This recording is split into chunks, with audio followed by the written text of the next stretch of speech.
হরে কৃষ্ণ, আশা করছি সকলে ভালো আছো। আমিও ভালো আছি। তো চলে এসেছি আরেকটা নতুন ভিডিও নিয়ে। আজকে আমি তোমাদের সাথে শেয়ার করব গোপালের শৃঙ্গার, গোপালের সাজুগুজু আমি কীভাবে করিয়ে থাকি। তো দেখো, প্রথমে এখানে আমি গাছ থেকে এগুলো আমাদের গাছের ফুল সমস্তগুলোই। তো এই গোলাপগুলো কত সুন্দর দেখতে লাগে, তাই না? তো আর এদিকে দেখো, বাইরেটা মেঘ করে আছে আর তার সাথে হাওয়াও দিচ্ছে, তো বৃষ্টি হবে মনে হয়। তো আমি ফুলগুলো, এই করবী ফুলগুলো তুলে নিয়ে আসবো। আর এদিকে দেখো, আমার মেয়ে উঠে খেলা করছে। তো তারপরে আমি করবী ফুল তুলে নিয়ে এসেছি। তো এবারে চন্দনটা বেটে নেব। চন্দন বেটে সেটাতে তুলসী পাতা আর ফুলগুলোকে ভালো করে মিশিয়ে নেব চন্দনের সাথে।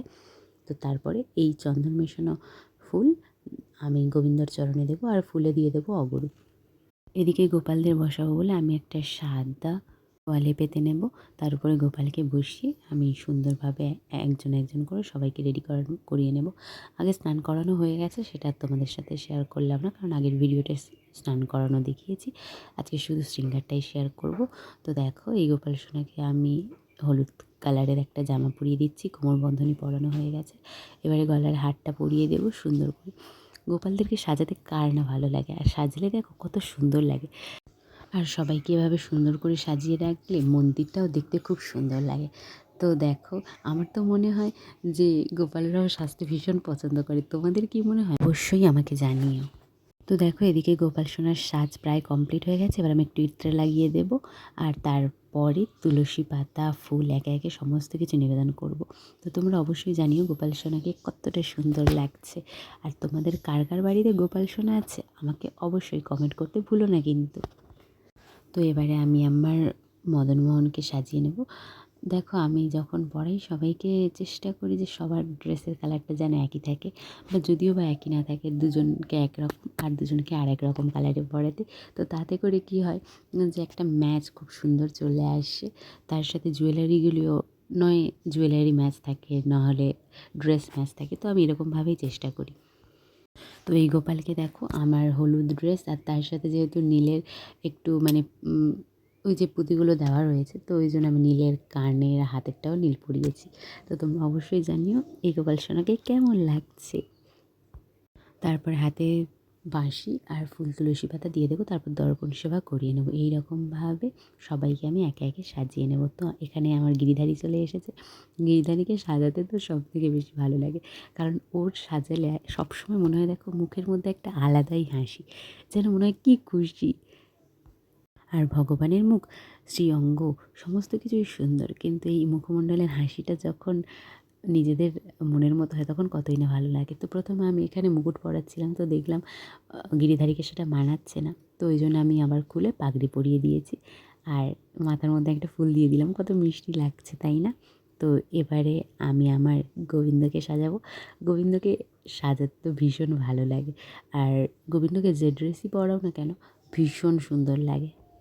আর গোবিন্দর মাথার এই কার্লি হেয়ারটা আমার তো ভীষণভাবে পছন্দ। গোবিন্দকেও পরালে এত সুন্দর লাগে, যেন মনে হয় সে আর ওই চুল ছাড়া অন্য কোনো চুল পরতেই রাজি নয়। তো এইভাবে আমি আবার তুলসী ফুল নিবেদন করবো, ইত্রে লাগিয়ে দেবো, হাতে বাঁশিটাও দিয়ে দিয়েছি। তো মোটামুটি আমার 4 জনকে সাজানো কমপ্লিট হয়ে গেছে। তো তোমরা দেখতে থাকো।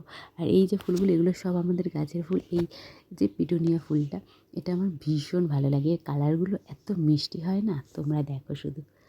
আমরা যেমনভাবে মাথায় ফুল দিতে পছন্দ করি, দেখো গোপালদের মাথাতেও ফুল দিলে কত সুন্দর দেখতে লাগে, তাই না? তো আমি দুজনের মাথায় একটা করে টগর ফুল দিয়ে দিয়েছি। তো দেখো কত মিষ্টি লাগছে। তো এই হচ্ছে আজকে আমার ফাইনাল লুক। এবার আমি সবাইকে একে একে ফুল তুলসী পাতা দিয়ে দেবো। আর তার মধ্যে আমার মেয়ে তো আর নিচে খেলা করবে না, কোলে ওঠার জন্য বায়না নিয়ে নিয়েছে। তো ওকে কোলে করে নিয়ে গোবিন্দর চরণে ফুলগুলো সব দিয়ে দেবো। আর ও এদিকে হাত বাড়াচ্ছে যে ও কখন ফুলগুলো ধরবে। তো সবাইকে এবার আমি একে একে ফুল দিয়ে দিচ্ছি। গুরু পরম্পরাকেও আমি পরপর করে ফুল দিয়ে সাজিয়ে দেবো। এরকম অনেক ফুল হলে সাজাতে কতই সুন্দর লাগে, তাই না? তোমাদের কাদের বাড়িতে প্রচুর ফুলের গাছ আছে আমাকে অবশ্যই জানিও। আর তোমরা কারা কারা ফুল দিয়ে সেবা করতে ভগবানকে পছন্দ করো অবশ্যই জানিও। আর এদিকে দেখো, তার মধ্যে কারেন্টটা হঠাৎ করেই চলে গেল।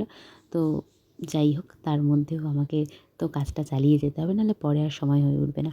তো এই দেখো ফাইনাল লুক। আর এদিকে গুরু মহারাজদের চরণেও আমি পুষ্প দিয়ে দিয়েছি, আর তার সঙ্গে তুলসী মহারানীকেও পুষ্প দিয়ে নেব। তো এটাই হচ্ছে আজকে আমার মন্দিরের ফাইনাল লুক। তো তোমরা দেখে জানিও কেমন লাগছে। আমার তো ভীষণ ভালো লাগছে। এবার গোবিন্দর যদি ভালো লাগে তো আর কথাই নেই। তো তোমরা দেখতে থাকো। আর এদিকে দেখো, যখন আমি জিনিসগুলো গুছাচ্ছিলাম, আমার মেয়ে কেমন দুষ্টুমি করছে। ও সবগুলো ওর লাগবে, ও খালি হাত বাড়াচ্ছে যে কী করে এইগুলো নেবে, আর আমি খালি সরিয়ে সরিয়ে রাখছি। তো তোমরা দেখো কি দুষ্টু হয়েছে। তো আজকের মতো এই পর্যন্ত। আজকে এখানে ভিডিওটা শেষ করছি। সবাই ভালো থাকবেন, সুস্থ থাকবেন। হরে কৃষ্ণা।